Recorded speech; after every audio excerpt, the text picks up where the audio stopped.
Hello, Haiku here for a Historic Pauper deck tech. Today I'm going to be playing this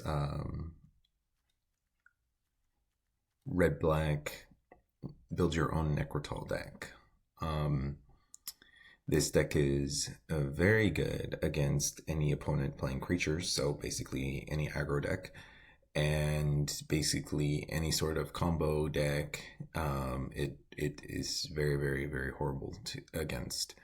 So that means poison control. The other decks it's weak against is like Storm, since Storm only plays its creatures on the final turn. Same thing with Mogwarts. So it does have a lot of weaknesses. Despite that, I wanted to play a deck that is relatively underplayed in the best of 3 meta, and can really utilize Unearth pretty well. So the combo is to play Plaguecrafter's Familiar, which is a arena-only card, which gives Perpetual Death Touch to any creature. So you give Perpetual Death Touch to Forge Devil or Blisterstick Shaman, and can ping down or can kill any then Forge Devil or the Shaman can kill any creature that you can target when they enter the battlefield. I did have the skeletons in the deck when I was first testing it, and after thinking about it a little bit, I think I want to pare it down a little bit to just Forge Devil and Blisterstick Shaman and the Familiar as part of the combo, and just pad out the deck with other cards. So it was actually in the Discord. Shout out! I'm going to give this shout out to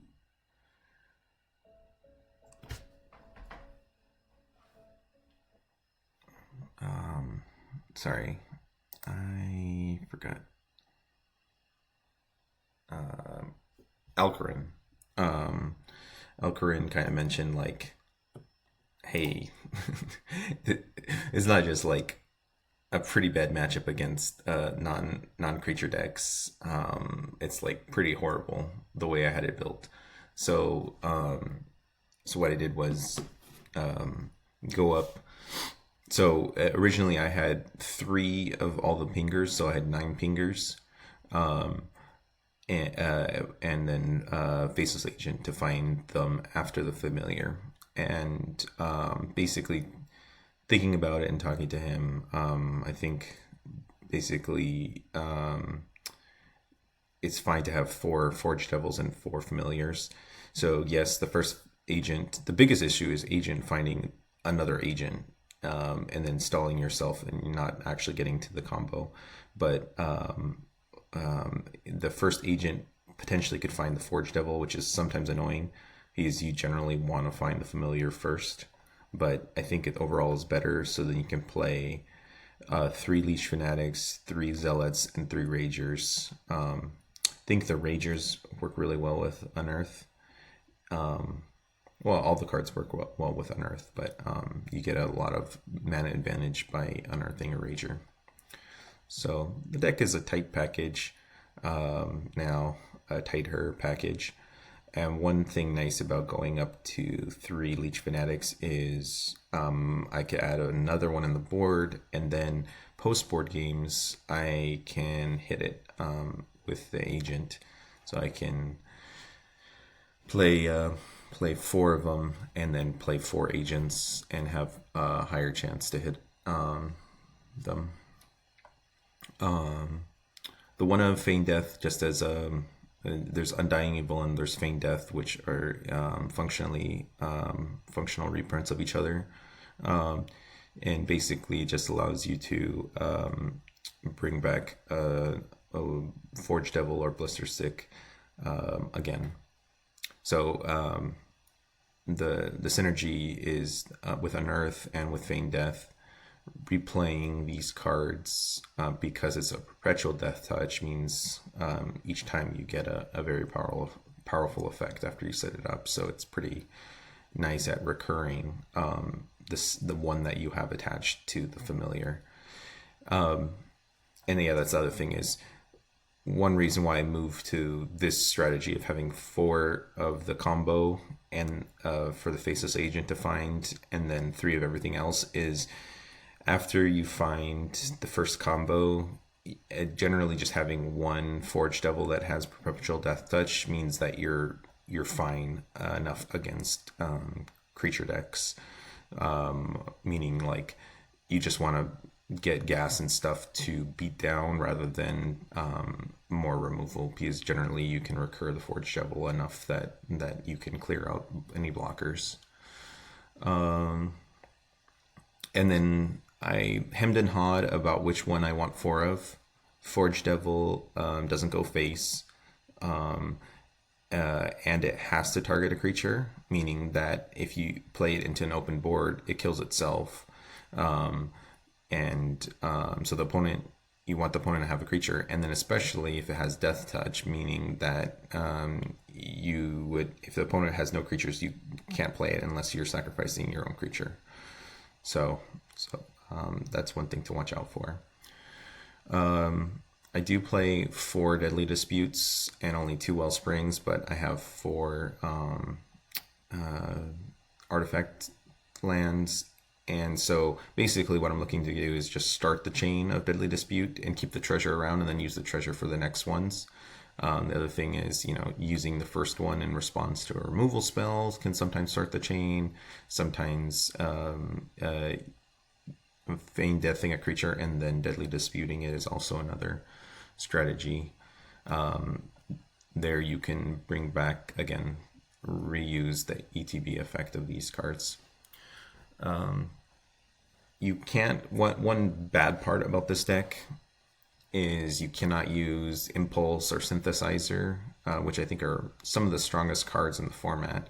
In Historic Pauper, there's other cards that compete with that level of card efficiency or mana efficiency and card advantage, but they're still very, very good cards. But you can't play it because the combo is based on a creature card in your hand. So if you impulse into the Forge Devil or the Blisterstick Shaman, there's no way to give them Death Touch.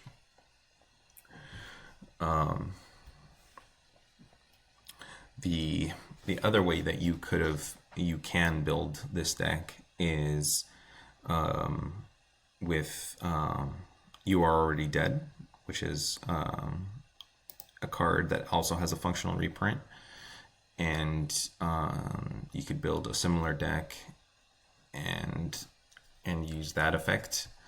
I think with Unearth, having the Perpetual Death Touch is slightly better than the You Are Already Dead, but that's also another reasonable strategy. I think that covers everything. This deck is also weak against hexproof, obviously, if you can't target it. So that's where Innocent Blood in the board and Dead to the Commies in the board, it comes into play. So basically I'm hoping to dodge. There's a couple people that these is open deck lists that have in the tournament today that they have some creatureless decks. So I basically have to hope that I dodge them. Going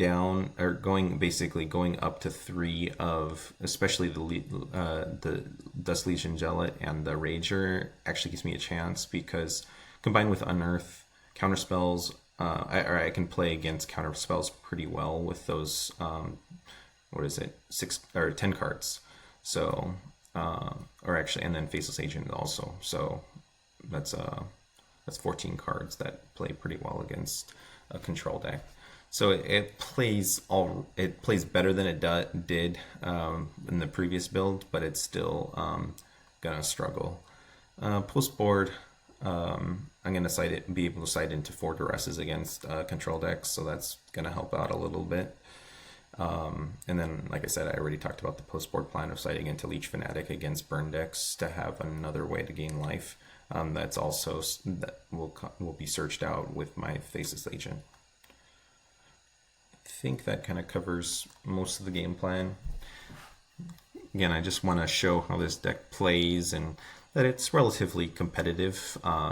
Again, you have to kind of get good matchups, but it's still strong even against the weaker matches. It's not a complete steamroll where you have no chance. All right, see you for those games.